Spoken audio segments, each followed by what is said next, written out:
하나님께서 이미 저희 가운데 가까이 찾아 계신 것을 믿으며 저희가 주님 앞에 한 걸음을 내딛습니다. 주님과 저 사이에 벽이 있었다면 이 시간이 무너져 내리게 하시고, 주님과 저 사이에 막고 있었던 그 무엇이 있었다면 이 시간에 사라지게 하여 주옵소서. 그래서 각 성도님들께서 이미 가까이 오신 하나님을 느끼게 하시고, 성령님을 경험하게 하시고, 주의 은혜로 말미암아 내 영혼이 다시 한번 회복된 것을 경험하게 하여 주옵소서. 주님께 그러한 예배의 시간이 되게 하시기를 소원하오며 살아계신 예수님의 이름으로 기도합니다. 아멘. 함께 나눌 말씀은 고린도전서 13장 11절 말씀입니다. 고린도전서 13장 11절 말씀.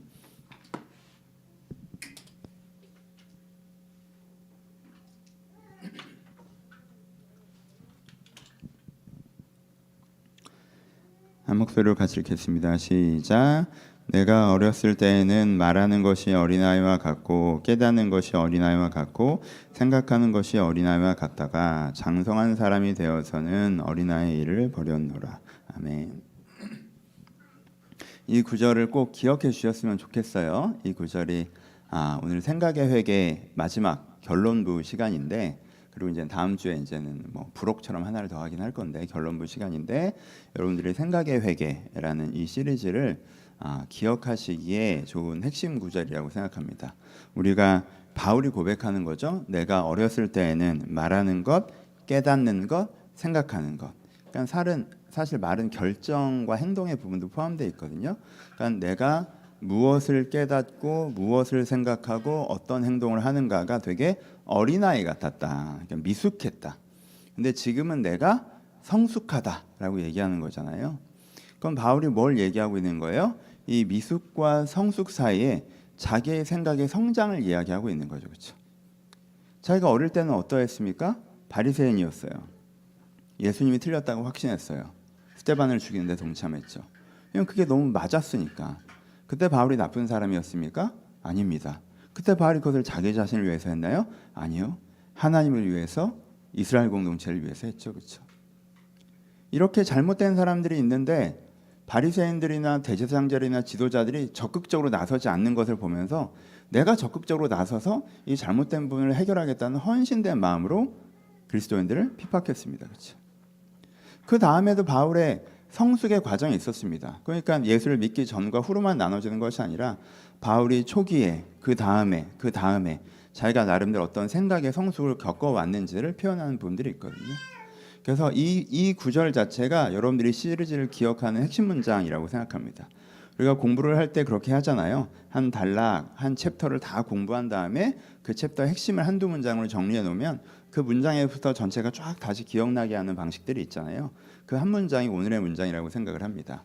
내가 어릴 때에는 말하는 것이, 깨닫는 것이, 생각하는 것이 어린아이와 같다가 지금은 장성한 사람이 되어서는 어린아이를 버렸노라 라고 얘기해주고 계십니다.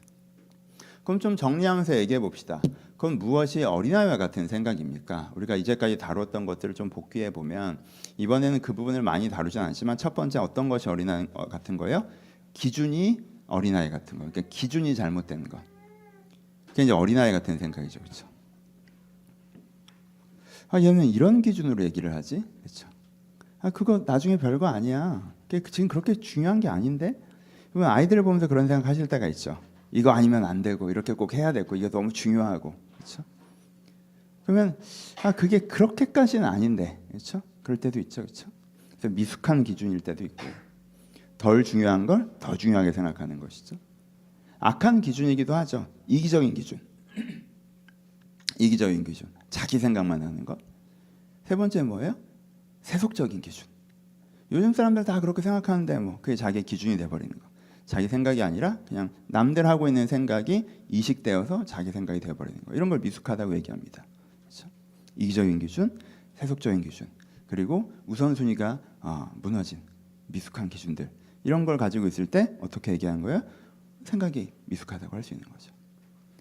처음엔 기준이 미숙한 것이고 두 번째는 무엇을 말씀드렸습니까? 이번 시리즈는 사실 이것을 가장 많이 말씀드렸죠. 뭐예요? 생각하는 방식이 미숙한 거, 합리화하는 거, 그렇죠?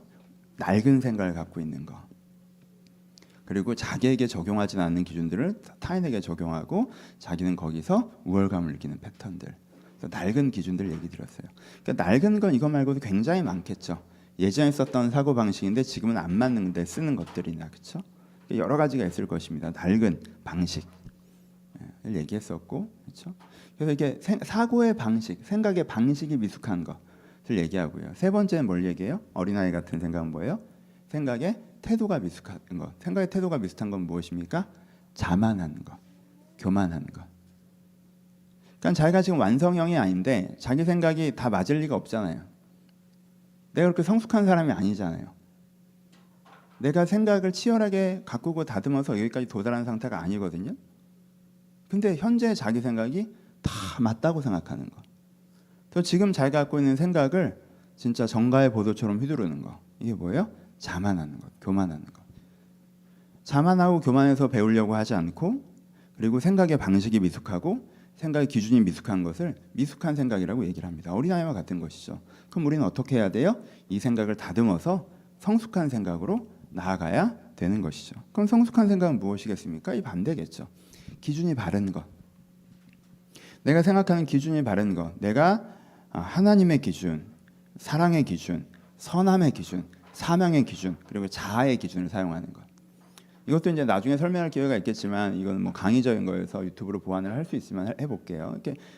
이렇게 기준들은 간단하게 아시겠죠? 하나님의 기준, 하나님께서 선한 것을 우리가 가르치시니까. 그리고 무엇이 맞는가를 기준으로 삼는 것. 그리고 계속 강조하는 건 성경에 강조하는 건 사랑이 우리가 기준이 되어야 된다는 것이고. 그리고 마지막으로 사명의 기준. 하나님께서 나를 어떤 부르심으로 부르셨는가가 나의 인생을 바라보는 기준이 되어야 되고 마지막에 자아의 기준. 나란 사람은 어떤 사람인가를 이해하고 기준으로 삼으셔야 되는 부분들이 있어요. 그러니까 이 5가지 기준이 기본적으로 선한 기준이라고 바른 기준이라고 얘기할 수 있습니다. 그리고 무엇이 필요해요? 생각의 방식이 성숙해야 되겠죠. 아까 얘기했던 이제까지 강조했던 3가지가 없는 것 자체.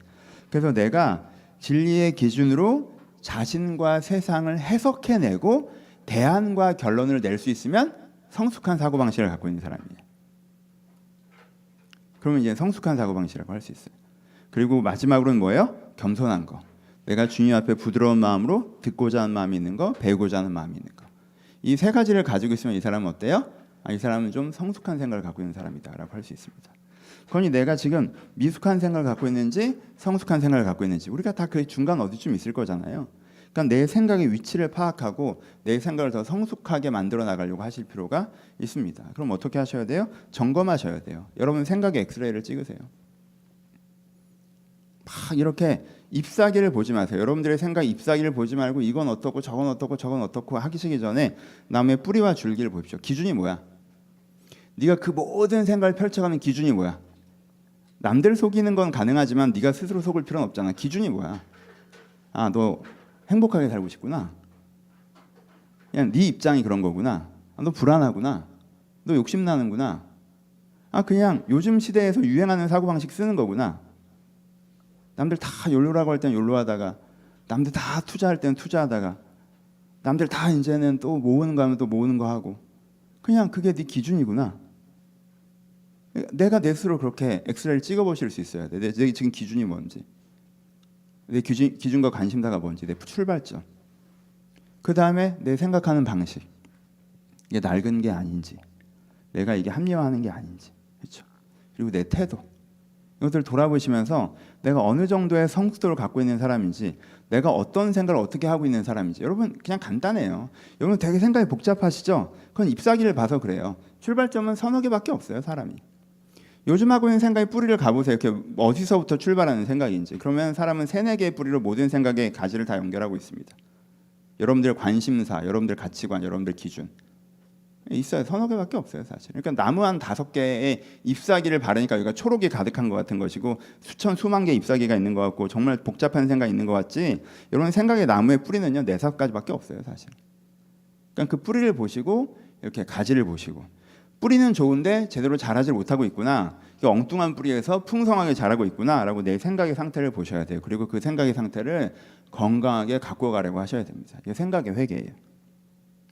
여러분 하나님 우리 내면 가운데 이미 아름다운 기준들을 다 심어 놓으셨어요. 그게 여러분들의 양심으로 표현되고 여러분들이 구원받으면 선한 열정으로 표현됩니다. 여러분 내면에 그게 다 있어요. 여러분들은 그 기준을 가지고 합리적이고 체계적이고 지혜로운 생각할 수 있는 역량을 심어 놓으셨어요. 모든 사람에게 언어적 재능을 심어 놓으신 것처럼, 그래서 언어에 인풋이 있으면, 정보에 인풋이 있으면 알아서 말이 트이는 것처럼, 근데 그 시즌이 지나가면 여러분들이 그걸 하기가 어려운 것처럼 하나님이 우리 내면에 지혜롭게 생각할 수 있는 역량을 다 심어 놓으셨어요. 그래서 여러분들에게 여러분들 스스로 은혜를 공급하고 말씀을 공급하면 그것을 가지고 내가 어떻게 해요? 지혜가 튀어요. 물리가 튀듯이 지혜가 튄단 말이에요. 근데 애한테 말을 안 하면, 엄마 아빠가 애한테 아무 말도 안 하면 애가 언어적 역량이 있어도 그 언어를 못 할 수 있잖아요. 그렇죠? 그런 건 똑같은 거예요. 애한테 그래서 말을 많이 해주라고 하는 거잖아요. 그러니까 여러분들한테 말을 많이 해주는 게 뭐예요? 말씀을 많이 읽는 거예요. 지혜로운 생각이 많이 노출하는 거예요. 그럼 하나님의 기도 가운데 하나님의 생각이 많이 노출되는 거예요. 그러면 내 안에 그 지혜가 트인다고요. 그러니까 내 안에 이미 그 선함이 있습니다. 내 안에 그 지혜로움이 있어요. 하나님께 여러분들을 그렇게 아름답게 만드셨어요. 이미 여러분들은 그런 사람이에요. 그러니까 내가 그런 사람이라는 걸 잊고 현재 내가 갖고 있는 그 완성도 떨어지는 생각이 되게 대단한 생각인 양 하고 있지만 않으면, 현재 내가 갖고 있는 그냥 뭐 성장 과정에 대충 영향받고 시대 정신에 대충 영향받고 내 욕심이나 이기심 대충 섞고 내가 갖고 있는 논리 구조, 다른 사람을 비판하는 방법, 나를 디펜스하는 방법, 요런 잔기술 몇 개 섞어 놓고 그게 완성도 있는 것처럼 딱 해놓지만 않으면 여러분들은 성장할 수 있어요. 우리는 성숙할 수 있어요. 왜? 이미 그 기준과 역량을 우리 가운데 내재해 놓고 계셨기 때문에, 하나님께 우리를 아름답게 만드셨기 때문입니다. 결론 얘기를 드렸고요. 이렇게 하고 마무리하진 않고 그런 예로 고린도전서를 한번 쭉 살펴보도록 하겠습니다. 고린도전서 전체에 대한 결론부, 그리고 제가 오늘 이제까지 했던 설교에 대한 결론부를 좀 지루하게 말씀드렸고, 오늘은 이 내용을 갖고 조금 더 지루할 수 있겠지만 꼼꼼하게 한번 살펴볼게요. 고린도전서, 고린도 교회라는 교회 그림을 오늘 같이 그려볼 거예요. 그래서 말씀으로는 그것을 가지고 오늘 본문 여러분들 한번 좀 심으셨으면 좋겠습니다. 고린도 교회가 어떤 교회였는지 한번 살펴보겠습니다. 사도행전 먼저 간단하게 보시면 제가 읽어드릴게요. 사도행전 18장 8절부터 11절 읽어드리겠습니다. 또 회당장 그스보가 온 지방과 더불어 주를 믿으며 수많은 고린도 사람도 듣고 믿어 세례를 받더라. 밤에 주께서 환상 가운데 바울에게 말씀하시되 두려워하지 말며 침묵하지 말고 말하라. 내가 너와 함께 있음에 어떤 사람도 너를 대적하여 해롭게 할 자가 없을 것이니 이는 이 성 중에 내 백성이 많음이라 하시더라. 1년 6개월을 머물며 그 가운데서 하나님의 말씀을 가르치니라 라고 얘기하세요. 여기 고린도 교회의 출발이에요. 바울이 아테네 가서 전도했는데 전도가 잘 안 됐어요. 그래서 고린도라는 지역에 와서 전도를 하는데 좀 무섭고 위축돼 있었어요, 바울이. 근데 하나님께서 바울에게 나타나서 뭐라고 하셨어요? 두려워하지 말고 말하라. 이 성에 누가 많다? 이 고린도 성에 내 백성이 많다라고 얘기하셨어요. 그렇죠? 이 성 중에 내 백성이 많음이라 라고 하셨어요. 그래서 바울이 1년 6개월이라는 그 당시엔 굉장히 긴 기간을 이 고린도라는 도시에 투자합니다. 그래서 어떻게 했어요? 하나님께서 이 성 중에 내 백성이 많다고 했던 그 백성들이 회심하고 돌아와서 교회가 만들어진 거예요. 얼마나 멋있는 교회, 그렇죠? 그래서 어떻게 표현하셨냐면요, 고린도서 1장에 보시면 1장 16절에 형제들아 너희들을 부르심을 보라. 육체를 따라 지혜로운 자가 많지 아니하며 능한 자가 많지 아니하고 문벌 좋은 자가 많지 아니하다. 그러나 하나님께서 세상에 미련한 것들을 택하다 지혜로운 자를 부끄럽게 하시려고 세상에 약한 것들을 택하다 강한 자를 부끄럽게 하려 하시며 하나님께서 세상에 천한 것들과 멸시받는 것들과 없는 자를 택하다 있는 것들을 폐하려 하시니 이는 아무 육체도 하나님 앞에서 자랑하지 못하게 하려 하심이라 라고 얘기해요. 그러면 이 복음이 주로 어디에 전파되냐면 하층민들한테 전파됐어요. 그래서 고린도 하층민들한테 이 복음에, 그리고 고린도전서의 도시는 읽지는 않겠지만 성령의 역사가 나타나면서 은사와 기적을 많이 베풀어 주시면서 하층민들 가운데, 이게 죄송한 표현이지만 어떤 면에서 고대 사회 하층민들이라고 하면 어떤 논리와 설명으로 접근하기 어려운 부분들이 있잖아요. 그러니까 거기에 하나님께서 표적으로, 기적으로, 이적으로, 역사로, 성령의 부어주심으로 그런데 은혜를 주셔서 많이 콜링하셨어요. 그리고 이제 그들 가운데 또 말씀의 역사를 일으키시고, 그래서 이제 고린도 교회가 굉장히 흥황하게, 굉장히 크고 건강한 교회로 이제 세워졌습니다. 그렇죠? 그리고 이제 바울이 이제 기쁘게, 와, 여기 하나님께서 정말 위대한 역사를 이루셨구나라고 하고, 바울이 이제 다음 사역지로 떠나고 여기 이제 다른 사람한테 맡기고 이제 이렇게 한 거죠. 근데 그 다음에 근데 어떤 상황이 벌어졌냐면, 다시 한번 강조할게요. 지금 제가 강조드린 건 고린도 교회가 신앙이 좋은 교회였다는 걸 강조드린 거예요. 그게 보이시죠? 고린도 교회가 이렇게 시작했으니까 얼마나 하나님 앞에서 아름다운 교회이고 은혜 받은 교회이고, 그렇죠? 이들 가운데 다른 어떤 결정적인 문제, 신학적인 문제가 있지는 않다는 걸 알 수가 있어요. 핵심적인 복음의 문제가 있는 건 아니었어요. 근데 이제 어떤 상황이었냐? 고린도 1장부터 툭툭툭툭 다 갈 거예요. 핸드폰, 스마트폰 내려놓지 마시고 같이 보셨으면 좋겠어요. 1장 11절에 볼게요. 내 형제들아, 글로의 지편에서 너희에 대한 말이 내게 들리니 곧 너희 가운데 분쟁이 있다 하는 것이라. 내가 이것을 말하거니와 너희가 각기 이르되 나는 바울에게, 나는 아볼로에게, 나는 게바에게, 나는 그리스도에게 속한 자라고 하니 그리스도께서 어찌 나누셨느냐? 바울이 너를 위하여 십자가 못 박혔으며 바울의 이름으로 세례를 받았느냐라고 얘기하는 부분이 나와요. 뭘 하고 있는지 아시겠죠? 이 사람들이 이렇게 교회가 커지니까 이 커진 교회에서 뭐 하고 있는 거예요? 아, 나는 바울파야. 아, 나는 아볼로파야. 아, 나는 그리스도파야. 나는 게바파야. 이렇게 어떤 그 지도자를 따르는 파벌을 만들었다라고 얘기를 해요. 이건 정치적 파벌이 아니죠. 아, 나는 바울의 가르침이 더 마음에 들어. 아, 나는 베드로의 가르침에 더 마음에 들어. 아, 나는 아볼로의 가르침이 좋아. 바울의 가르침은 좀 문제가 있다고 생각해. 약간 이런 식으로 파벌이 갈라진 거예요. 근데 이거 갖고 바울이 되게 뭐라고 하죠? 이 사람들이 왜 이걸 했을까요? 왜 이걸 했을까요? 이게 그 당시 그리스 로마 문화에서는요, 일반적인 거였어요. 아시잖아요. 나는 플라톤을 따라. 난 아리스토텔레스를 따라. 난 소크라테스를 따라. 아, 난 소크라테스는 틀린 것 같아. 난 누굴 따라? 그러면은 누구를 따르는 그 철학자 밑으로 제자들 라인이 딱 있고 각각의 제자 라인이 서로 논쟁하고 이러면서 철학적 논쟁으로 진리를 알아가는 게 그리스도의 방식이잖아요. 그러니까 이 사람들이 어떻게 한 거예요? 교회 안에 그리스의 방식, 그러니까 헬라 철학의 방식을 그대로 가지고 들어온 거죠. 왜? 자기 생각엔 그게 뭔가 맞는 걸 알아가는 방법이니까. 이 사람이 못돼서 시작한 건 아니기도 해요. 그냥 자기한테 익숙한 세속적인 방법을 가지고 들어온 거예요. 요즘식으로 하면 요즘 뭐 시대 정신이나 문화가 뭐가 있는지 모르겠는데 그냥 요즘 문화에는 그게 다 맞으니까 교회도 그걸 가지고 들어오는 거. 이게 다 맞지 않아? 요즘 세상이 돌아가는 방식은 그게 맞으니까 그걸 계속 교회로 갖고 들어오는 게. 그게 맞지 않아? 그게 왜 맞아? 라고 하면 성경을 근거로 얘기하지 않죠. 그게 맞아. 문을 열고 세상으로 나가봐. 다 그게 맞아. 다 그렇다고 얘기하는데? 라고 하는 거죠. 그러니까 그 철학자 놀이를 교회 안으로 가지고 들어온 거예요. 생각이 미숙한 거죠. 교회는 교회의 방식이 있고 하나님의 진리의 방식이 있고 하나님의 관점으로 세상을 내가 새롭게 바라봐야 되는 건데 자기가 원래 어릴 때부터 썼던 사고방식을 그냥 엿다가 쓰는 거예요. 이게 안 맞는 거죠. 그 다음에 무슨 문제가 생깁니까? 2절에 보면, 그래서 2절에 보면 바울이 뭘 얘기하냐면 형제들아 내가 너에게 나아가 하나님의 증거를 전할 때 1절이에요. 말의 지혜와 아름다운 것을 하지 않았으니 내가 너희 중에 예수 그리스도와 그의 십자가 못 박힌 것 외에는 아무것도 알지 아니하기로 작정하였음이라고 표현해요. 그러니까 너희들이 신앙생활을 시작하는 게 복음을 믿고 은혜를 받고 신앙생활을 시작한 거지 게바의 가르침을 받고 이거 마음에 들어 이렇게 시작한 게 아니고 바울의 가르침을 받고 이거 마음에 들어 이렇게 시작한 게 아닌데 왜 시작은 이 복음의 은혜를 받고 시작을 했으면서 그 다음에 교회 생활하는 방식을 그렇게 여기 밖에서 쓰는 걸 갖다가 썼어 라고 얘기를 하는 거예요. 그렇죠? 그 다음에 봅시다. 3장에 보면 무슨 얘기를 해요? 3장에 보면 그래서 3장에 이제 이 어린아이에 대한 얘기를 다시 뭐라고요? 3장 1절을 보면 형제들아 내가 신령한 자를 대함과 같이 너희에게 말할 수 없어서 육신에 속한 자 그리고 그리스도 안에서 어린아이를 대함과 같이 하노라. 니들이 너무 어려, 너무 미숙해라고 얘기해요. 그래서 바울의 강조점을 얘기하세요. 여기서 악하다라고 표현하지 않고 계속 미숙하다고 얘기해요. 여러분 생각의 회개는요 반복해서 말씀드리죠. 악함에 대한 거보다는 미숙함에 대한 거예요. 그러니까 이게 나쁜 건 아니에요. 이 사람들의 의도가 개바파 바울파 하면서 내가 교회를 무너뜨려야지 이런 게 아니라고. 하나님을 떠나야지 이렇게 안 해요. 다른 사람한테 피해줘야지 이게 아니고 내 이익을 도모해야지 이것도 아니었단 말이에요. 사실은 자기 딴은 그게 맞고 좋고 뭐 하나님을 위해서 한답시고 그렇게 한 거예요. 근데 그 자체가 맞는 생각인지 필터링을 하지 않았던 것뿐이죠. 그러니까 바울 입장은 그게 답답한 거예요. 니들이 애들 같아 라고 얘기하는 거예요. 미숙하다라고 얘기하죠.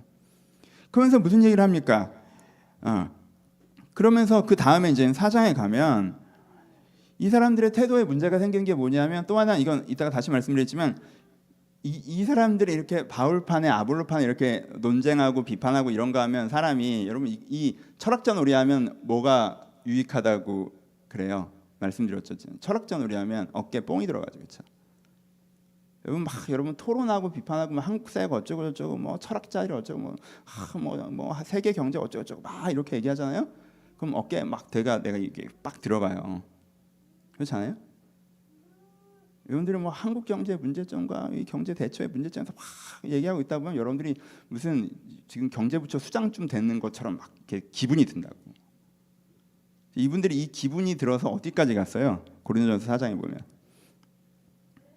3절에 너에게나 다른 사람에게나 판단받는 것이 내가 매우 작은 일이라 나도 나를 판단하지 아니하노니 내가 자책할 아무것도 깨닫지 못하나 이로 말미암아 의롭다함을 얻지 못하리라. 다만 나를 심판하는 일은 주시라라고 얘기해요. 바울이 얘기를 왜 합니까?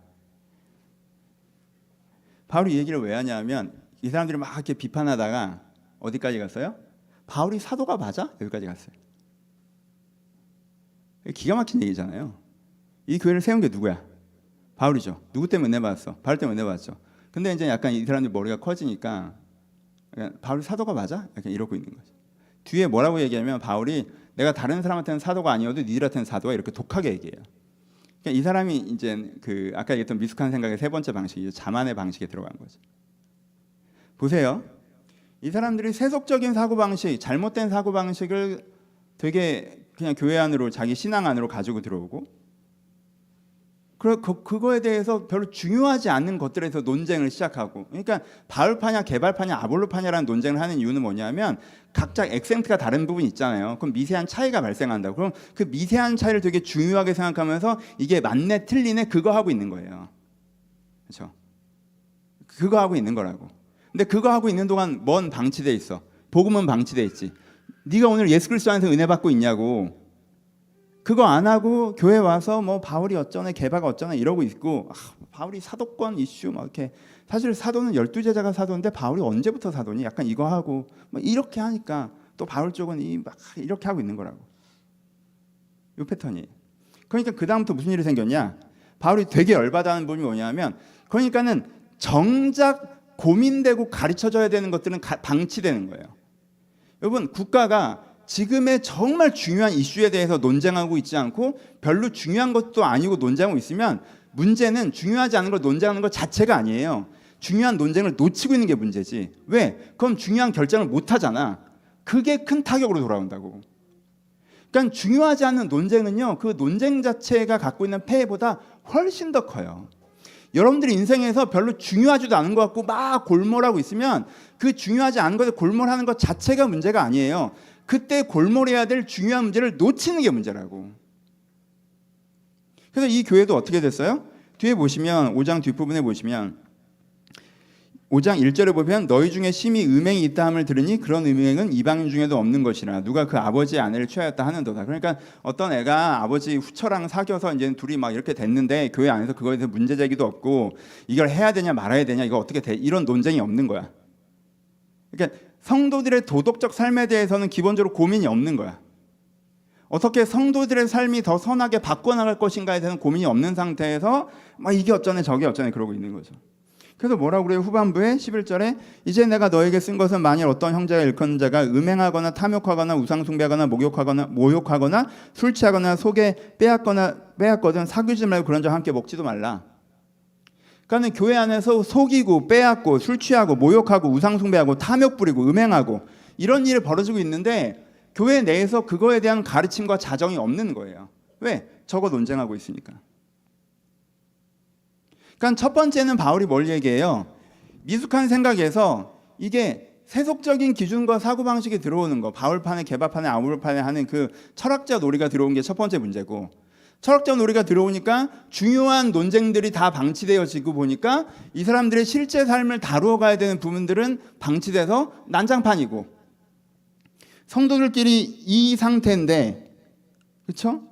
음행하고 탐욕하고 우상숭배하고 모욕하고 술 취하고 속이고 빼앗고 이 상태인데 이거에 대해서는 누군가 지적하는 사람도 없고 그렇게 하면 안 된다고 가르치는 사람도 없고 바른 모델을 제공하는 사람도 없는 거예요. 그 다음 장에도 마찬가지죠. 6장에도 이걸 지적하시죠. 1장 1점에 너희 중에 누가 다른 이와 더불어 다툼이 있는데 구태여 불의한 자 앞에서 고발하고 성도 앞에서 하지 아니하느냐. 성도가 세상을 판단할 것 너희가 알지 못하느냐. 이제 성도들 가운데 송사 문제를 다루는데 원래 성도들 사이에서 어떤 문제가 터지면 그게 교회의 지도자와 장로들이 그 문제를 가지고 협의하고 상의해주고 말씀 앞에서 조명해 줄 수 있어야 되는데 그게 안 된다는 거예요. 왜? 지도자들은 다 아울판에 개발판에 아볼판에 쓸데없는 논쟁하고 앉아있으니까. 그러니까 막상 성도들 사이에 문제가 생길 때 이 사람들은 어디 가서 이걸 해결해요? 세상 법정 가서 이걸 해결하고 일반인들 앞에 이걸 해결하고 있다는 거예요. 여러분 이게 교회라고 생각하지 마시고 개인으로 한번 생각을 해보세요. 우리는 좀 그게 강하니까. 여러분들이 진짜 가져야 되는 하나님의 사고방식을 갖고 있지 않아요. 지금 하나님이 관심 갖고 생각하라고 하는 것을 생각하고 있지 않아. 내 관심과 내 사고방식대로 하고 있어. 그러면 뭐가 터져요? 별로 안 중요한 게 되게 중요하게 느껴지기 시작해. 그래서 그거 신경 쓰느라 정신없어. 그럼 정작 중요한, 내 인생에 정작 중요한 건 신경을 안 쓰고 살아. 그렇게 하다가 정작 중요한 문제가 터지잖아? 이걸 영적으로 해결할 수 있어? 못해. 그러니까 이걸 세속적으로 해결해야 돼. 그러니까 굉장히 신앙에 대해서 많은 관심을 갖고 뭔가 투자하고 있는 것 같지만 막상 자기 삶은 신앙과 괴리가 많이 벌어지는 거예요. 그럼 이 사람들이 정서적 회개가 안 해서 일어납니까? 욕망의 회개가 안 돼서 일어나나요? 아니요. 생각의 회개가 안 돼서 일어나는 상황이에요. 이게. 머리가 새로워지지 않아서.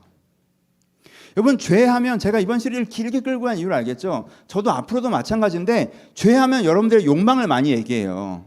죄하면 여러분들의 정서를 많이 얘기해요. 여러분들의 나쁜 방향성에 대한 얘기를 많이 한다고. 근데 솔직히 얘기해봐요. 여러분들 중에 상당수는요. 이게 먼지 속에 많이 묻혀있지만 진심으로는 선한 방향성을 갖고 계세요. 은혜 받고 성령 받은 분들은 다 그렇진 않아요. 근데 상당수는 그걸 갖고 있다고. 그런 걸 갖고 있는데도 뭔가 하나님의 일들이 내 영혼과 삶에 제대로 일어나지 않아. 그 이유가 뭔지 아세요? 여러분들의 상당수는 생각의 회개가 일어나지 않아서 그래요. 고린도 교회가 그랬어요. 자기들이 너무 똑똑하다고 생각했다고. 오히려 옛날보다 더 똑똑해졌다고 생각했어요. 막 철학자 놀이하면서. 그리고 막 자기가 바울 까고 있으니까 바울이 사도권이 뭐 이런 말 하고 있으면 사람이 자기가 바울보다 우월한 것 같잖아. 기분 좋아져가지고 그러고 있었다고. 근데 막상 정작 다뤄져야 될 문제는 다 방치되고 있고 난장판이고. 바울이 여기서 한 걸음 더 가서 이제는 또 계속 뭐라고 하면서 가르쳐 주죠. 바울이요 고린도 교회에서 얘기할 때 책망의 톤에 사랑이 굉장히 많이 묻어 있어요. 7장부터는 그러면 5장과 6장은 도덕적인 문제가 방치된 것을 얘기하고요. 7장과 8장과 9장에 가면 신앙적인 문제, 신앙에서 신앙적 가치관에 대한 문제가 방치되는 부분들에서 얘기해요. 그래서 이것은 자세히 다루지 않을 건데 7장에 가면 24절에 보면 형제들아 너희가 각각 부르심을 따라 하나님과 함께 거하라. 처녀에 대해서는 내가 받은 계명이 없으되 주의 자비하심을 받아서 충성스러운 자가 내 의견을 말하노니 라고 표현하고요. 38장이 그러므로 결혼하는 자도 잘하는 거니와 결혼하지 아니한다는 더 잘하는 것이라 라고 얘기하는 부분이에요. 여러분 이 본문을 읽어보세요. 나중에 뭐 이걸 설명할 기회가 있을지 또 설명을 했고 앞으로도 할 기회가 있겠지만 오늘은 간단하게만 얘기하면 이 본문은 결혼에 대한 본문은 아니에요. 오히려 결혼에 대한 본문이 아니라 이 본문과 다음 본문은 이 고린도 교회에 뿌리 박히게 박혀있는 흑백 논리에 대한 얘기예요. 그러니까 사람들이 자꾸 어떻게 접근을 해? 결혼을 하는 게 맞아요? 안 하는 게 맞아요? 이렇게 접근을 하는 거예요. 그러니까 바울이 그걸 계속 설명하는 게 하는 게 맞거나 안 하는 게 맞거나 그런 식으로 접근하면 안 되라는 얘기를 사실 하고 있는 거예요. 그게 중요한 게 아니야 지금. 이라고 얘기해요. 그 다음에 7장, 8장에 가면 무슨 얘기를 해요? 8장에 가면 1절에 우상 제물에 대해서는 우리가 다 지식이 있으나 지식은 교만하게 하며 사랑은 덕을 세우나니 누구든지 무엇인지를 아는 줄을 생각하면 마땅히 알지 못하는 것이요. 그럼 이 구절도 너무 좋죠. 누구든지 되게 안다고 생각하면 알지 못하는 거라고 얘기해요. 왜냐하면 우상 제물 먹는 문제로 이 사람들이 어떻게 접근했어요? 먹어야 돼, 먹지 말아야 돼 이렇게 흑백 논리로 적용했죠. 근데 그렇게 흑백 논리로 갈 문제가 아니었거든요.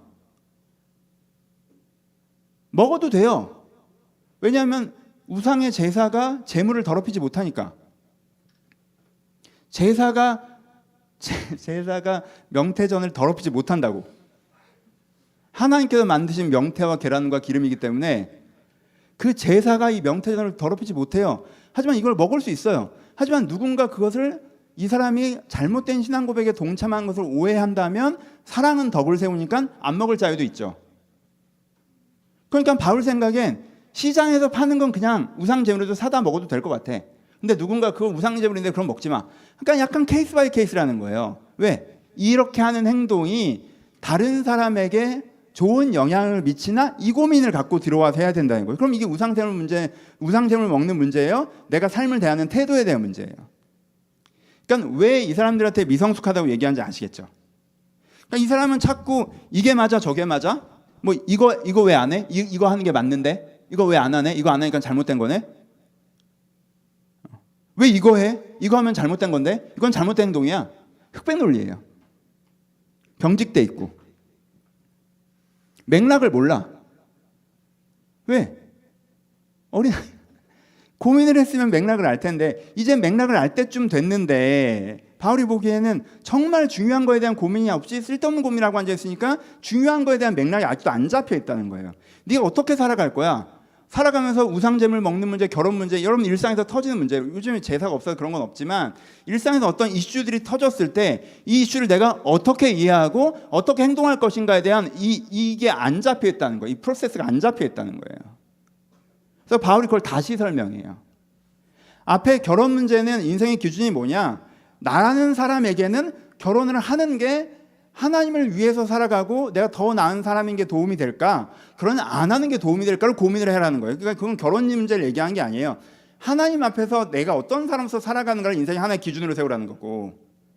그리고 또 하나 우상제물 먹는 거는 우상제물 얘기를 하는 게 아니에요. 내가 이걸 이렇게 하는 게 타인에게 어떤 영향을 미칠까라는 기준을 가지고, 그러니까 하나님의 영광과 이웃 사랑이라는 기준을 가지고 네 인생의 문제를 다루고 생각해야 되는 거지. 이걸 먹으면 되네 안 되네, 결혼을 하는 게 맞네 안 하는 게 맞네, 걔네들은 결혼했으니까 정욕에 빠진 거네, 결혼을 안 했으니까 하나님의 창조 섭리에 벗어난 거네, 우상제물을 먹었으니까 쟤는 하나님 악한 제사에 동참한 건 우상제물을 안 먹고 그렇게 있는 것도 안 먹는 것도 이 사람이 그 율법주의에 빠져 있는 거네, 먹어도 되는데 그 말씀의 진리를 모르는 거네, 이러고 앉아있는 것 자체가 다 지금 뭔 얘기를 하는지 모르는 거라는 거예요.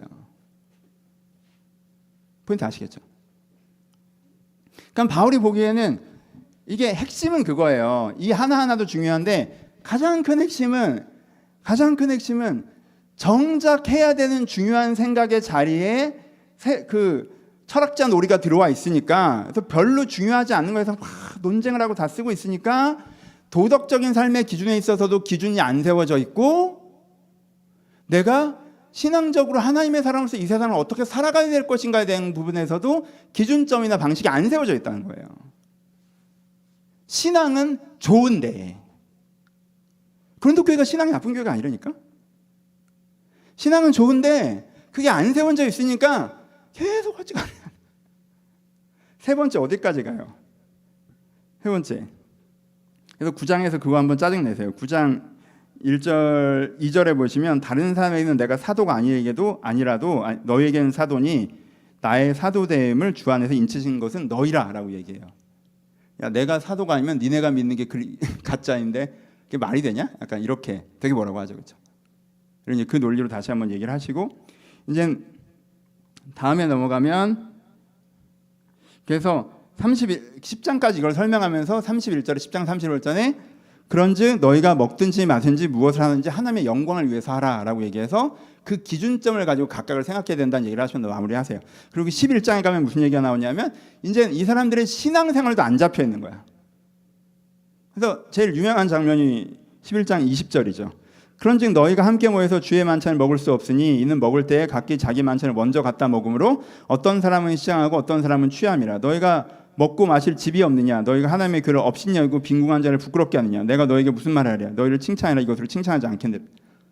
그러면서 여러분들이 너무 많이 들었던, 요즘에 못 들었고 이거 다시 들을 때 되게 감동적일 고린도전서 후반부에 많은 내가 너에게 전한 것은 주께 받은 것이니 주 예수께서 잡히시던 밤에 떡을 가지사 축사하시고라고 얘기하는 성찬식 때마다 읽는 본문 요 다음에 나와요. 이걸 왜 가르쳐줬어요, 바울이? 이 사람들이 성찬식을 어떻게 했어? 포도주 너무 마셔가지고 취하고 막. 그때는 성찬의 음식을 교회에서 준비하지 않고요, 각자가 준비해 와서 이렇게 같이 떡을 떼며 성찬을 했단 말이에요. 그러니까는 있는 집들은 맛있는 걸 싸웠어. 포도주도 좋은 걸 사오고, 없는 집들은 못 가지고 오거나 되게 험불한 걸 갖고 왔어. 그러니까 있는 집 애들이 없는 집 애들이랑 같이 성찬하기가 싫은 거야. 왜? 난 이번에 내가 갖고 있는 와인이 장난 아니거든. 그래서 이거 여기서 따고 싶어. 그러니까 성찬식을 따로 하는 거야. 성찬을 하는데 음식을 나누는데 이렇게 샥 해가지고 없는 애들끼리 있는 애들끼리 먹는 분위기를 만들어놨어요. 그래서 여기서는 막, 야, 이번 와인 장난 아니야, 딱 따고 여기서 막 하고 막 취했어, 성찬식 하는데. 저기는 먹을 게 없어, 성찬식 하는데. 얼마나 뭘 모르는 상황인지 아시겠죠? 나는 엉뚱한 걸 하고 있으니까 자기들은 신앙이 되게 좋은 사람인 것처럼 그냥 바울파네 아볼로파네 그러고 있는데, 도덕적인 생활에 대해서 기준점 안 잡혀 있지, 사회적인 그리스도인 삶에 대해서 기준점 안 잡혀 있지, 신앙생활 어떻게 하는지도 모르는 거예요. 신앙생활 어떻게 하는지도 모르는 거예요.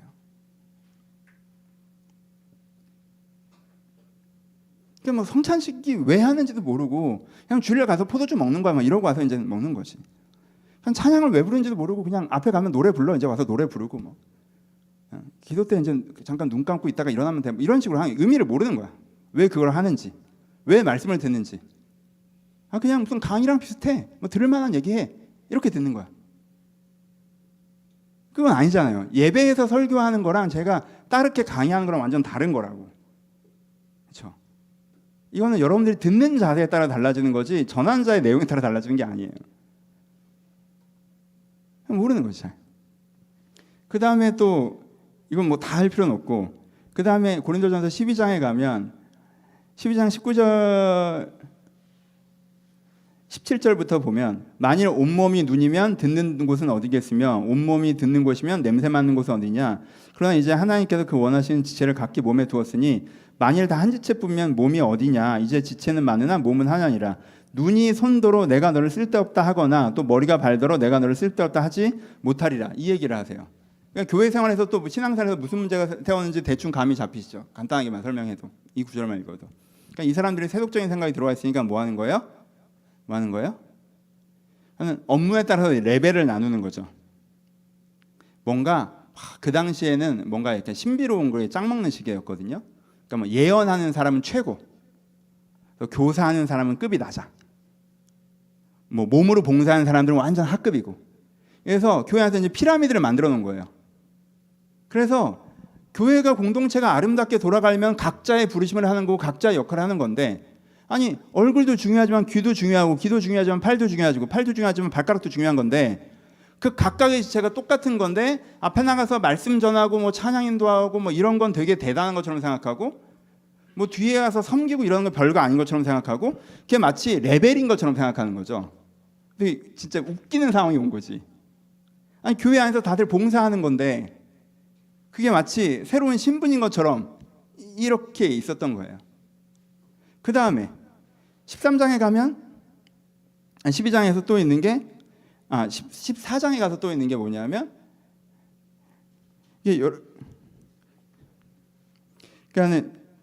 이게 여자는 교회 안에서 잠잠하라는 구절이 나오는데 어딘지 못 찾았어.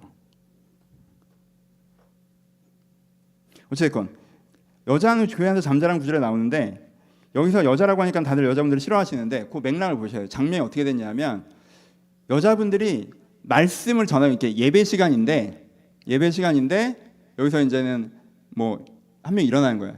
윤희가 갑자기 성령을 받았어. 그럼 윤희가 딱 일어나서 나 설교하는데 중간에 하나님께서 이 공동체에 이런 말씀을 전하십니다 막 이렇게 하는 거야. 그럼 설교자는 기다려야 돼. 근데 얘가 앉으면 또 저기서 또 일어나서 막 해. 근데 그것도 순서대로 안 와서 한꺼번에 일어나서 하는 거야. 대여섯 명이 막 해. 그러니까 예배를 드리고 오면 난장판인 거야. 근데 막 그게 되게 영적인 예배라고 생각하는 거야. 왜? 그리스 신전에서 그렇게 하거든요. 그리스 신전에서 짬 먹는 사람이 누구예요? 여사제예요, 여사제. 젊은 여자애, 어린 여자애가 막 이렇게 하면 걔가 신탁을 전해. 그러면 장로들은 그걸 받아 적는 사람이야. 그러니까 장로들이 그걸 설명하는 건 받아 적은 다음에 설명하는 B급의 일이고 A급은 뭐야?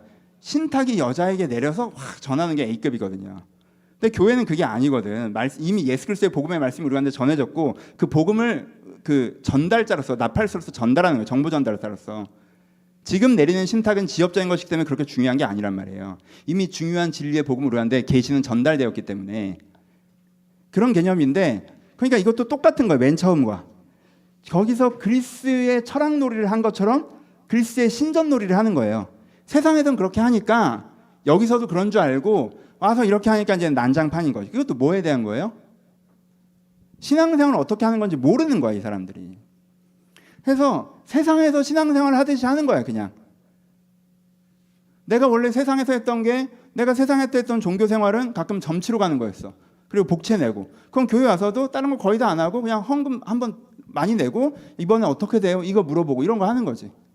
자기가 하던 대로 하는 거예요. 그러니까 이게 안 되는 거지. 이게 전체 흐름이에요. 이 전체 흐름 속에서 오늘 본문에 얘기하시는 게 어린아이였다는 거예요. 다시 이게 이중성을 얘기하세요. 갈라디아 교회에 얘기할 때는요, 그냥 뭐 진짜 악하다고 얘기해요. 너희가 복음을 떠났다라고 얘기하고 막 독하게 얘기하세요, 되게. 근데 감정적으로는 독하지 않아요. 내용적으로는 더 냉정하게 얘기하시는데, 근데 여기서는 감정적으로는 더 러프하게 얘기해요. 친하니까. 근데 내용적으로는 사실은 더 따뜻한 거예요. 왜? 나쁘다가 아니라 미숙하다예요. 애들처럼 왜 그래? 언제까지 그 쓸데없는 거에 막 이렇게 별 중요하지 않은 거에 그걸 왜 해? 그건 세상에서 하는 거잖아. 언제까지 철학자 놀이하고 언제까지 그거 그 그리스 신전 놀이하고 그럴 거야. 그거 하느라 당장 네가 갖고 있는 이 세 가지는 잘 안 되잖아. 이걸 해야지라고 얘기하시는 거예요. 그래서 미숙한 상태에 있지 말고 성숙한 상태로 옮겨져야 돼. 네 생각이 라고 얘기하시면서, 오늘은 그 부분을 얘기하진 않지만 생각이 하면서, 고린도전서 13장은 사실 무슨 장입니까? 사랑장이잖아요. 그렇죠? 그 얘기를 하면서 사랑이 제일 중요해 라고 얘기하고, 앞부분에 아까 잠깐 읽고 넘어갔지만 하나님의 영광이 제일 중요해 라고 얘기하고, 맨 처음에 시작할 때 복음이 제일 중요해. 네가 복음 안에 은혜 받고 하나님을 바라보며 살아가고 주님의 사랑 안에 머물며 사랑을 베푸는 것, 이게 네 삶의 기준이고 삶의 방식이고, 이것을 위해서 나머지가 이렇게 역동돼야 되는 거야. 이게 이제 되셔야 된다는 거예요. 그렇죠? 이게 이제 고린도전서에 나오는 내용입니다. 여러분, 고린도전서 13장을 기억하셨으면 좋겠어요. 고린도전서 13장 이 구절을. 제가 그냥 이렇게 편하게 말씀드릴게요. 이 부분은 뭐 편하게 말씀드리면, 제가 가지고 있었던 큰 그 실패이기 때문에 같은 실패에 빠지지 않으시길 바라서 드리는 말씀이에요. 모태신앙 출신 분들, 청년 때부터 신앙생활 하신 분들, 그러니까 여러분들이 늙어서 청년 때 신앙생활한 게 20년 전이에요. 그렇죠? 여러분 40살이면 여러분들 대학부 신앙생활은 20년 전이거든요. 되게 옛날이에요. 그런 분들한테 뭐가 남아있냐면, 여러분들이 모태신앙에서 지금까지 한국교회 배경과 여러분들이 청년부의 신앙생활하면서 지금까지 한국교회 배경이 그렇게까지 중요하지 않은 논쟁에 관심을 갖고 이끄는 분위기가 있었어요. 어느 대형교회 목사님 무슨 짓을 했다더라, 뭘 했다더라, 뭐 재정적으로 어떻다더라, 뭐 인원만 늘린다더라, 뭐 백화점 교회가 어쩌고 저쩌고. 지금도 뭐 어떤 면에서 별로 중요하지. 더 어릴 때는 드럼을 치느냐 마느냐. 그러니까 뭐 염색을 해도 되느냐 마느냐, 모자를 써도 되느냐 마느냐, 술, 담배 뭐 이런 거 하지 마요. 근데 그게 뭐 되게 신앙적으로 굉장히 중요한 건, 엄청나게 중요한 것처럼 막 그 논쟁들, 장로가 어땠고 목사가 어땠고. 저도 마찬가지예요. 그 속을 지나왔어요. 그러니까 건강한 성장기의 신앙생활을 하기보다, 여러분들이나 나나 한국교회 혜택을 되게 많이 받았지만 불평을 좀 하자면 어떤 면에서 정점을 찍고 좀 쇠퇴기의 신앙생활을 한 부분이 있기 때문에 우리가 다시 찍고 올라가야죠. 하지만 지금은 떨어지고 있는 중이잖아. 어쨌든 이렇게 갔지만 대세는 약간 하락장이라고. 그러면 이렇게 떨어지고 있는 중인데 그럼 그 속에서 우리가 갖는 감정선이라고 하는 게 별로 중요하지 않은 논쟁, 사건, 이슈 이런 거에 되게 꽂혀 있게 된단 말이에요. 그래서 마치 재정만 건강하게 하면 되게 건강한 교회인 것처럼, 의사결정만 투명하게 하면 굉장히 좋은 교회인 것처럼. 여기 제 얘기하는 거예요. 제가 개척할 때 의사결정 투명하게 하고 재정을 건강하게 하는 게 굉장히 엄청나게 중요하다고 생각했어요. 그럼 교회가 건강한 것처럼. 의사결정 투명하게 하면 뭐합니까? 여러분들 기도하지도 않고 결정하는데. 투표를 하면 뭐예요? 다수가 관심도 없는데. 거기에 무슨 하나님의 결정이 있습니까? 목사가 결정을 하건 장로가 결정을 하건 성도가 결정하건 결정하는 사람들한테 은혜가 없는데 무슨 아름다운 의사결정이 되겠어요. 재정을 아무리 투명하게 사용하면 뭐합니까? 그걸 사용하는 사람들이 이것을 하나님의 돈으로 생각하고 아름답게 쓸 생각이 없는데, 이걸 내는 사람이 내가 주님께서 주신 고백이라고 생각하고 진심으로 바치는 게 없는데, 그러니까 저도 기가 막힌 생각을 한 거야. 아니, 물질의 고백이 없고 결정의 고백이 없고 신앙이 없는데 투명하게 하면 그건 세상에서 하는 거잖아. 다수가 참여하면 되게 의로운, 그것도 세상에서 하는 거라고. 그게 철학적으로랑 뭐가 달라? 제가 거기에 완전 꽂혀 있었어요. 그럼 되게 건강한 것처럼, 건축하면 악한 것처럼. 그래서 건물에 돈 쓰면 그래서 곰팡이 나는데 이거 여기서 계속 하고 있잖아. 나 이거 지난주에 뜯어봤는데 밑에 장난 아니야. 나 토할 뻔했어. 이거 진짜 당장 뜯어야 돼. 그러니까 깜짝이야. 나 혼자 목요일 하다가 진짜. 근데 여기서 막 구제에는 뭐 몇백 명 쓰는 거 여러분들이 안 하나, 진짜 여러분들이 안 하나, 구제 500만 이렇게 쓰는 거 별로 고민도 안 하잖아요, 사실. 근데 우리 뭐 리모델링 하는 거 뭐 이렇게 하면 막 우리 되게 고민돼. 나 되게 싫거든. 뭐 죄 짓는 거 같고 막. 편하게 얘기해요, 여러분. 여러분들이 솔직히 우리끼리 한번 고민해 봅시다. 여러분들이 그런지 아닌지 모르겠어요. 솔직히 지난 10년 동안 한국 교회가 어쩌니 저쩌니 하면서 여러분들이 우월감을 안 느꼈다면 죄송해요.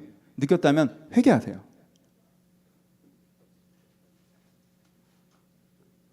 여러분, 우리가 이래요. 이게 어쩌네 저쩌네 이 말이 틀렸다는 게 아니야. 이거 하고 있느라 정작 우리의 도덕적인 삶, 우리가 어떻게 하나님 앞에서 하나님의 사람으로 살아갈지, 내게 은혜 받는 방법, 기도하는 방법, 예배드리는 방법. 성찬식이 이렇게 드리면 웃기죠. 하나님 보시기에 우리가 기도하는 거 보면서 그렇지 않을까? 야, 기도 그렇게 하는 거 아니야.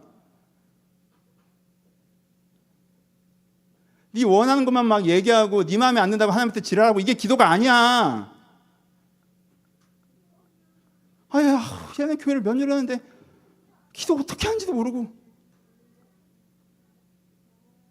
근데 이거 하느라 신앙 좋은지 착각하고. 왜? 나는 그런 교회 안 다니니까. 우리 교회는 상대적으로 건강한 교회인 것 같아서. 우리 교회가 뭐가 상대적으로 건강한데요? 교회 건강성이 뭡니까? 성도의 영성이 교회 건강성 아니에요? 뭐 재정 투명하고 의사결정 투명하고 이 건물에 돈 안 쓰고 험불한 건물에 있고 그러면 건강한가요? 교회 핵심은 복음인데 복음을 제외하고 어떻게 건강성을 논할 수가 있습니까? 여러분, 이 고민을 하셔야 돼요. 고린도전서를 보시면서. 우리 솔직히 얘기해 봅시다. 여러분들이나 나나 허송생활하는 거 많아요. 내가 왜 이 설교로 돌아왔는지 아세요? 제가 옛날 설교, 제가 사실은요, 옛날 설교가 전 더 좋아요. 제 취향에 더 맞아요. 더 깊이 있는 설교하고 싶어요. 난 그런 고민 많이 하거든. 그리고 난 그게 진짜 여러분들 필요하다고 생각해요. 근데 여러분들이 신앙생활이 안 돼요. 지금 한국교회 이런 수준이 아니에요. 신앙생활이 안 돼. 예배로 은혜 못 받고 있고 혼자 기도할 줄 모르고 꾸준히 하루에 한두 장 말씀 보는 것도 안 돼. 그게 안 돼. 내가 그리스도인이니까 이 정도는 다르게 살아야지 라고 사회적으로 도덕적인 기준이 없어요. 내가 하나님 앞에서 이렇게 세상의 빛과 소금이 돼야지 요즘에 부르심이 없다고.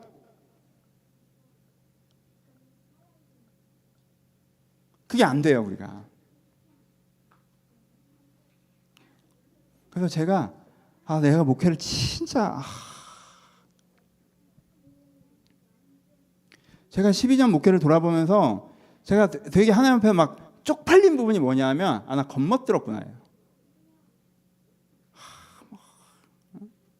이 시대의 신학적 관점 이거보다는 뭐 이게 맞고 이 본문의 해석은 이런 전통적인 해석보다 이게 더 맞고 뭐 그냥 한국 교회 이렇지만 우리 교회 이런 건강 진짜 폼 잡고 앉아있는 거지. 기본도 안 되는데 우리가 기본이 안 되는데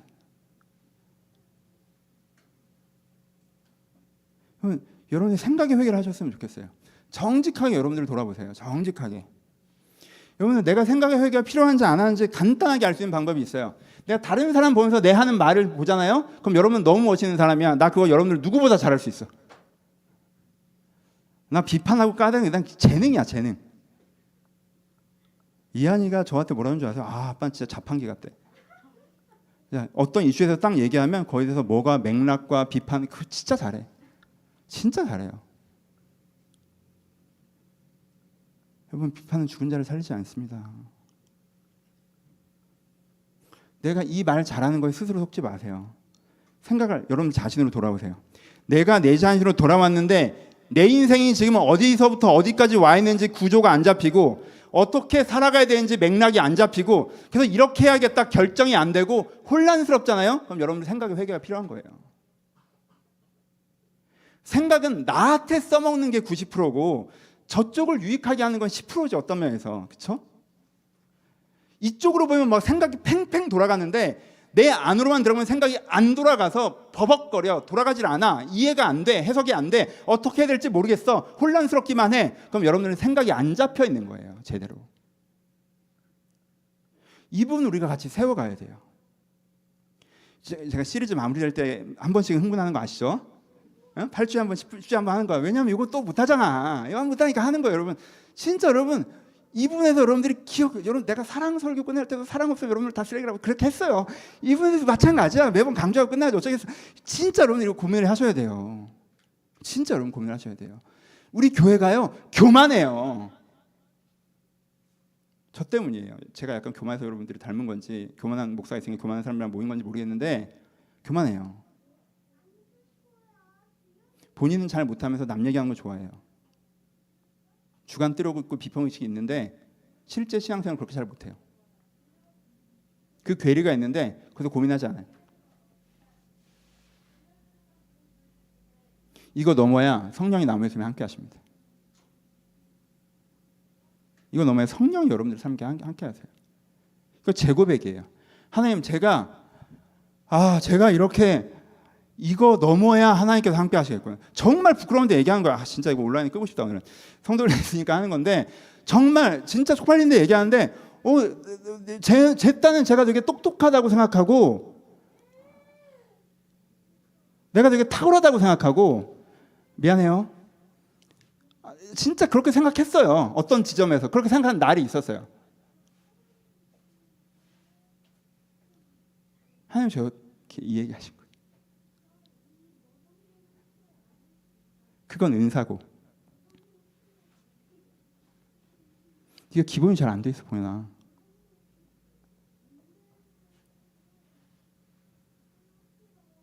진짜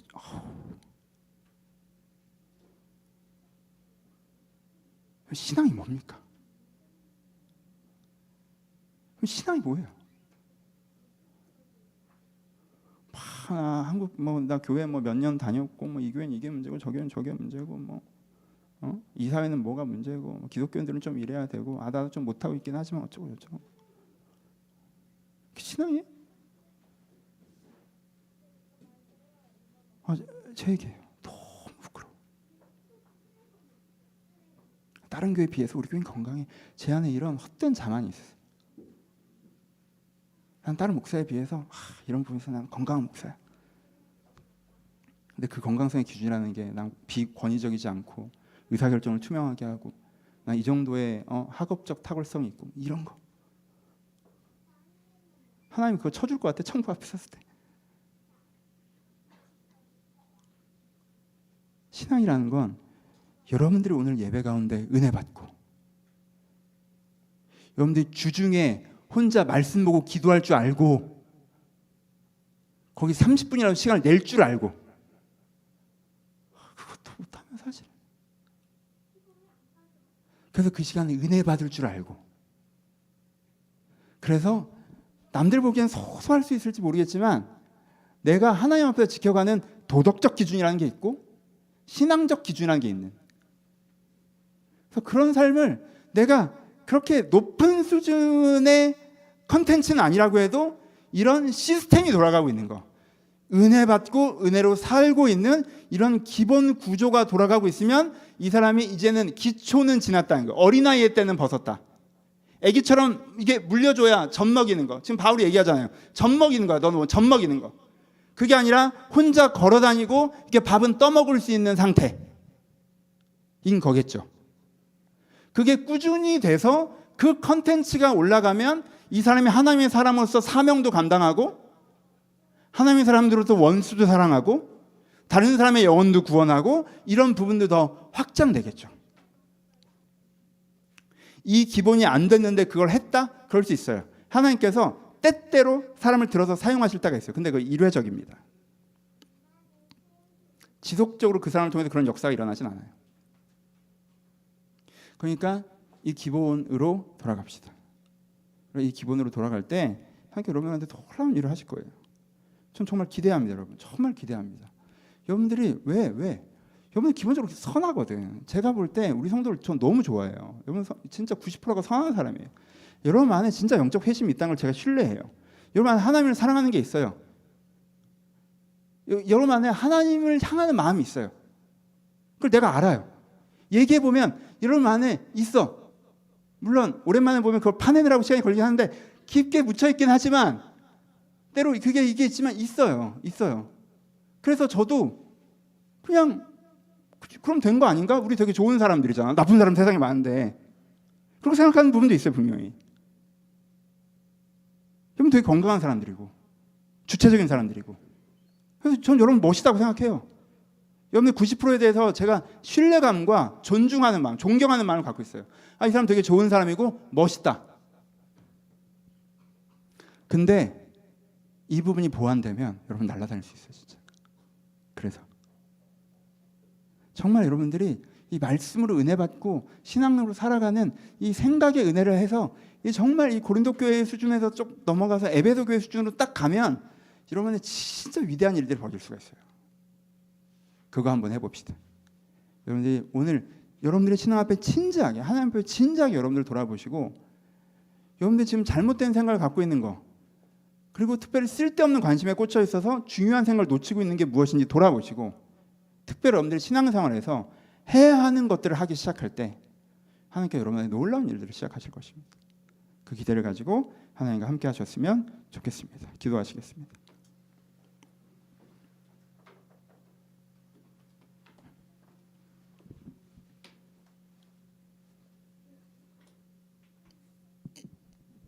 여러분 한번 깊이 돌아보시고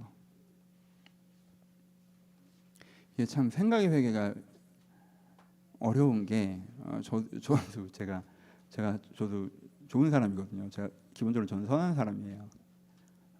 그래서 선하게 살려고 노력하는 사람이고 그래서 이게 쉽지가 않아요. 내 의도가 선하기 때문에 내 생각이 잘못됐다는 걸 캐치하기가 쉽지가 않을 때가 많아요. 근데 여러분 아까 했던 그 혼란의 구조를 돌아보시면 여러분들 캐치할 수 있을 거라고 생각해요. 뭔가 내가 내 자신과 내 신앙생활과 생각하면 뭐가 좀 안 돌아가고 있지는 않습니까? 뭐가 맥락이 안 잡히지는 않습니까? 사는 게 이게 다인가? 뭐 이게 혼란스럽지는 않습니까? 그럼 여러분들 지금 지식에까지 새롭게 하심을 받는 은혜가 필요합니다. 하나님께 여러분들의 머리를 깨끗하게 하시는 그래서 원래 가져야 되는 생각 지금 어떤 생각을 갖고 사는 게 맞는지 여러분들 알려주는 그 은혜가 있어요. 하나님 제가 저를 사로잡고 있는 중요하지 않은 잘못된 생각에서 벗어나게 하시고 하나님의 생각 우리가 새로워질 수 있도록 은혜를 허락하여 주시옵소서. 들은 말씀 생각하시면서 우리 자유롭게 기도하도록 하겠습니다. 기도하겠습니다. 하나님 우리 안에 은혜가 있게 하여 주옵소서. 하나님 우리 안에 은혜가 있게 하여 주옵소서. 하나님 우리 안에 은혜가 있게 하여 주옵소서. 아버지 우리 안에 은혜가 있게 하여 주옵소서. 아버지 우리 안에 은혜가 있게 하여 주옵소서. 아버지 우리 안에 은혜가 있게 하여 주옵소서. 아버지 우리 안에 은혜가 있게 하여 주옵소서. 우리 안에 은혜가 있게 하여 주옵소서. 아버지 우리 안에 은혜가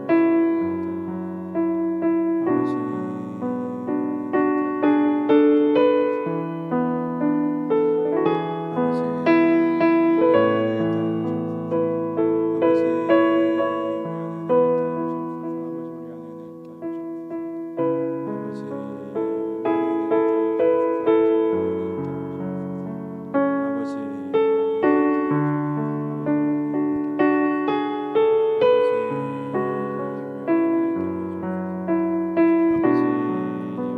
하여 주옵소서.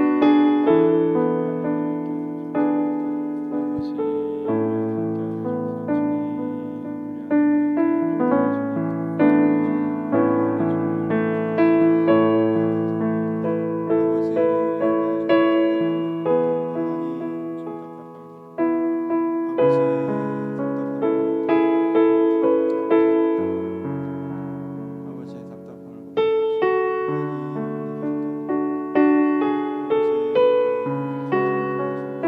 주여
우리 안에 우리 개인의 기도 제목으로 기도하셨으면 좋겠습니다. 여러분들 가지고 있는 문제 오늘 설교랑 상관없이 여러분들 어제까지 고민하셨던 거 예배 끝나고 돌아가시면 고민할 거 그거 갖고 기도하십시오. 하나님 제가 이런 상황 가운데 있습니다. 이런 고민 가운데 있습니다. 이 문제 찾아와 주옵소서. 여러분들 예배에 오신 것 중에 너무 중요한 것이 그것을 주님 앞에 들고 가는 것인 부분이 있습니다. 이 짧은 순간이 예배가 가장 중요할 수 있습니다. 그러니 그냥 지나가지 마시고 꼭 잠시라도 여러분들 마음 고민하고 있는 것을 주님 앞에 내어놓으시면서 주님 제 문제, 제 숙제, 제 삶에 찾아와 주시옵소서. 나에게 말씀하여 주옵소서. 나에게 인도하여 주옵소서. 나를 도와주시옵소서. 여러분들 기도 제목 가지고 간절하게 한번 기도하기를 소원합니다. 기도하겠습니다. 아버지 주님 저들의 숙제를 가지고 주옵소서. 나갑니다. 아버지 저들의 문제를 가지고 주옵소서. 나갑니다. 아버지 주여 제가 생각에 회개를 해야겠으나 제가 지향선을 더해야겠으나 아버지 주여 이 문제를 가지고 제가 나가지 않을 수 없습니다. 주님 아버지 주여 이 문제에 주께 찾아와 주시옵소서. 아버지 말씀하여 주옵소서. 아버지 인도하여 주옵소서. 아버지 답을 한번 얻게 하시옵소서. 아버지 답을 한번 얻게 하여 주옵소서. 주님 답을 한번 얻게 하여 주옵소서. 아버지 주께 답을 한번 얻게 하여 주옵소서. 주님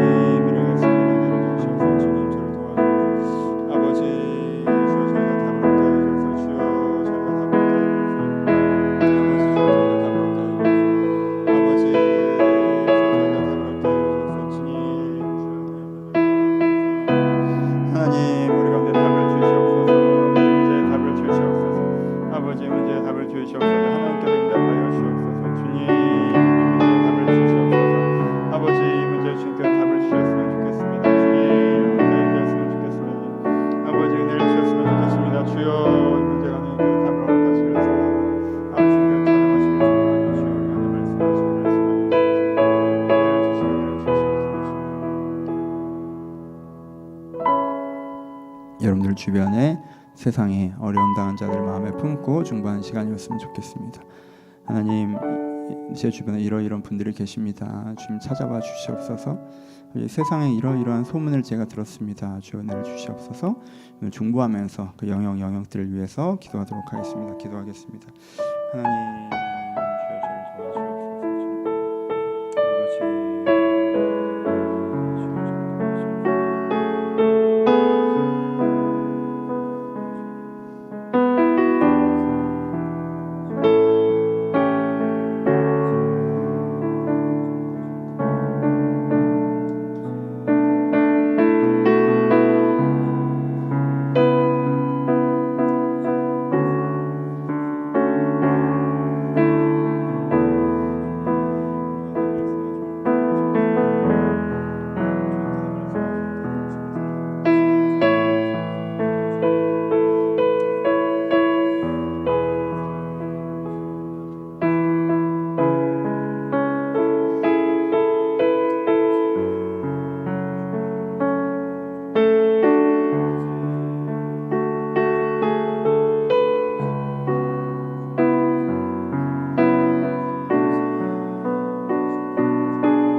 하나님, 주님께서 저희를 가르치시는 분임을 저희가 믿음으로 고백합니다.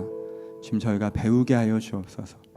내가 배울 것이 없는 사람처럼 내 생각에 빠져있지 않게 하시고, 내가 마치 하나님을 가르치는 자인 양 주님께 이야기하지 않게 하시고, 내가 눈을 열고 귀를 열어 주님께 듣고 배우는 자가 되게 하여 주옵소서. 하나님, 우리가 늘 깨닫는 귀를 주사 주의 말씀을 알아듣게 하여 주옵소서. 내 마음의 기준이 새로워지고 생각하는 방식이 새로워지고 결정하는 방식이 새로워져서 내가 하나님 앞에서 선한 생각과 바른 결정을 해나갈 수 있도록 한 사람 한 사람한테 은혜를 주시옵소서. 아버지, 저의 정서에도 주님께 찾아오셔서 저를 위로하시기 너무나도 바라는데, 그만큼 그 이상 나의 생각이 하나님께 찾아오셔서 나와 함께 상의하시고 결정해 주시길 바랍니다. 주님, 제가 겸손히 이제는 내 생각의 영역에 주님을 구합니다. 주님, 한 사람 한 사람 가운데 찾아와 주시옵소서. 주님, 저희가 신앙생활에 대해서 고린도서를 보면 다시 생각합니다. 제가 회개하는 것은 무엇에 대한 이야기를 하며 그것이 제 신앙인 것처럼 착각했던 것들을 회개하고, 무엇에 대해 아는 것으로 제 신앙인 것처럼 착각했던 것들을 회개합니다.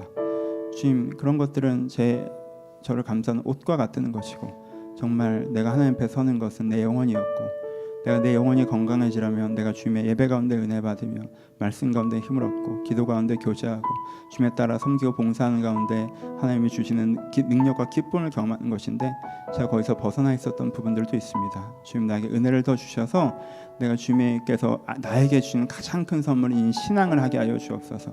하나님, 내가 교회에 몸 담고 있고 기독교에 몸 담고 있지만 신앙생활 없이 다른 이야기들로 내 마음과 생각을 채우지 않게 하시고, 이 신앙에 깊은 관심을 가지고 주님 앞에 영적인 변화들을 경험해갈 수 있도록 한 사람 한 사람한테 은혜를 더하여 주시옵소서. 걔네 삶의 현장에 주님께 동행해 주시길 바랍니다. 아버지, 예배드리고 돌아갑니다. 주님, 이들의 마음 가운데 하나님이 함께 하심이 느껴지게 하여 주옵소서. 설교와도 상관없이 어떤 메시지와도 상관없이 하나님이 나와 함께 지금 내 집으로 돌아가고 있음을 이들이 경험하게 하여 주옵소서. 느끼게 하여 주옵소서. 그래서 오늘 오후부터 내일부터 고민해야 되는 문제, 삶의 현장 가운데 하나님께 함께 하심을 이들이 느낄 수 있도록 예배 은혜를 더하여 주시옵소서. 이제는 우리 주 예수 그리스도의 은혜와 하나님 아버지의 사랑하심과 성령님의 교통하심이 주님을 바라보는 모든 자들 가운데 이제부터 영원토록 함께 있을지어다. 아멘.